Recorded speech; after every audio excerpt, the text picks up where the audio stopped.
Hey there, welcome. If you want to keep exploring Jerusalem's hidden stories with us, don't forget to follow the channel. Support us by subscribing, liking and, leaving a comment. It really helps us out. Here, Jesus walked steps into Jerusalem. Imagine walking through Jerusalem and passing by a place hardly anyone knows about.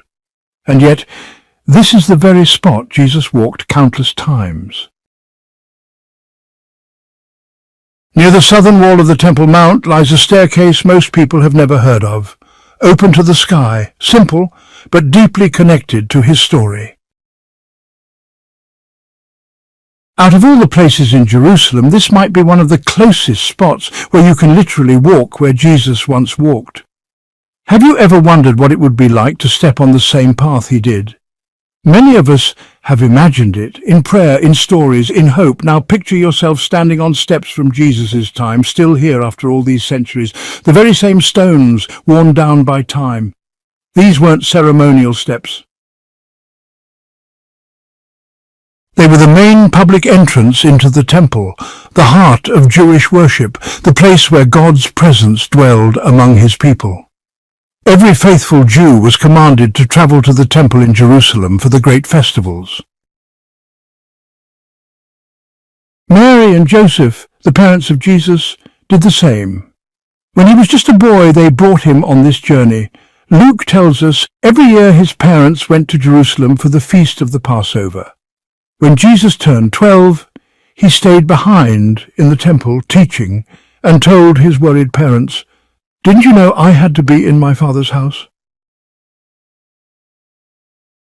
All throughout his life, Jesus returned to Jerusalem again and again, always back to the temple. And where would he have entered each time? These very steps leading to the southern gate, the main entrance from the side facing the city of David, the original heart of Jerusalem in his day. Because of their location and importance, it's almost certain Jesus walked up and down these stairs countless times, traveling along a path he knew well. That's why this place carries such deep meaning. Here, you're not just near his story, you're standing right inside it. This isn't symbolic, it's not just memory, it's the real place, step by step, on the same path, and that's truly incredible. You might be wondering, why haven't I seen this before? Why don't more people come here? Well, for nearly 2,000 years this place stayed hidden. After the temple was destroyed in 70 AD, the steps were buried under rubble and silence. The city forgot them. Time swallowed them up. Archaeologists didn't even begin uncovering them until the 1960s after the Six-Day War. Stone by stone the pathway was revealed. Most of the stones you see today are modern reconstructions, but many of the originals remain, ancient stones from Jesus' time still in place. And they still lead somewhere greater.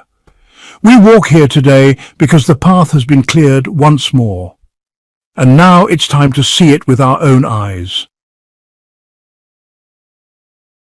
But these steps aren't only important because Jesus walked them, they still carry an awe-inspiring meaning today. They're known as the Rabbi's Steps, a name that hints at another purpose they once served. Can you guess why? In Jesus' time, these weren't just steps, they were a gathering place. Rabbis would sit among the people, teaching, asking questions, and drawing wisdom from the scriptures. Outdoors, in the open air, on sun-warmed stone. And Jesus was called Rabbi. Luke tells us every day he was teaching in the temple, and all the people came early in the morning to hear him. Can you picture it? Jesus sitting here speaking to those who gathered close, not above them but with them, not from some distant throne or closed-off chamber but out in the open, his voice carried on the breeze. Like the other teachers of his day, we can easily imagine Jesus sitting on these very steps with his disciples around him, listening, questioning, learning. His words became rooted right here in stone. These steps became a place of teaching, a message carved into history, and from here his disciples carried those teachings out into the world. And now that you know you can actually walk where he once walked, would you come visit this place? Finally, thank you so much for listening, my friends. If you enjoyed this, please consider following the channel and watching future videos. Don't forget to subscribe, like, and comment. We really